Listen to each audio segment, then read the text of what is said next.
ما بيروحش منها حد. ايوه مصر ما بتمثلش. ايوه يا اخي حتى استنى لك لحد بطوله الامم الافريقيه وهمشي وابقى ماشي وهقول لك السلام عليكم. خلاص يعني يعني بس يعني. طب انت دمك تقيل على قلب حد؟ غالبا. ايه بقى عملت؟ دوست على رجل مين؟ يعني ما اعرفش. على سكه عملت ايه ضايق حد؟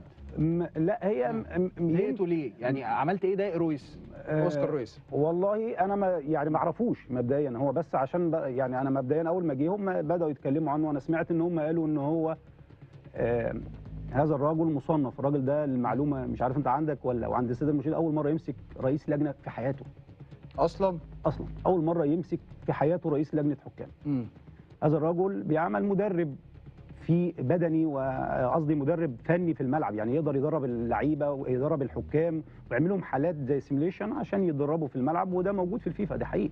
لكن خبرات اداريه وخبرات عمليه لاداره لجنه او منظومه كامله بلجنه حكام كبيره زي مصر زيرو. انت عارف اول لقاء بينه وبينه اول مره كنا راجعين من بطوله، كنا راجعين من كورس ليليت ايكاف، كنا كام حكم؟ 6 حكام.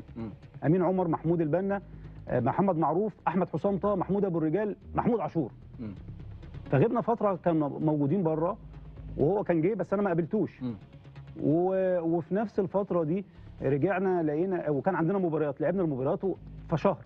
فاول ما قابلنا وفي وسط كل الحكام واحنا موجودين، يعني قال اخيرا ان انا قابلت معروف وامين بقالي شهر ما شفتكمش، وانا قلت لهم في الكاف ازاي امين ومعروف مش موجودين. انا بديت ابص لزمايلي، احنا كنا معاهم.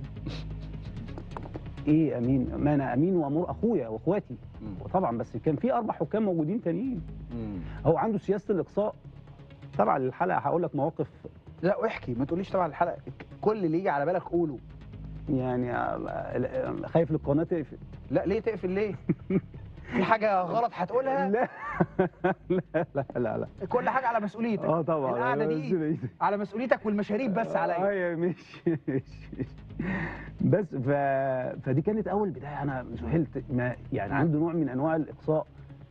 موقف من المواقف اللي غريبه جدا بالنسبه لبعض الحكام زمايلنا، احمد حسام طه مثلا. قمه هذه الادب والاحترام. احمد حكم مرشح لكاس عالم، حكم مساعد مرشح لكاس العالم، من افضل حكام مساعدين اصلا، وراح بطوله كاس العالم تحت 17 سنه. كان في طاقم ليبي ومؤهل، ويلعب مع امين وابو الرجال ومعروف وفي كل المباريات معاهم. احمد تم اقصائه من بطوله العرب اللي جايه، اللي هي هتتلعب في قطر بعد يومين. طبعا راح زميل يستحق كل الاستحقاق، صديقي واخويا احمد توفيق طلع. احمد تم اقصائه، تم معاملته من اول الموسم عشان موقف قد كده، ان هو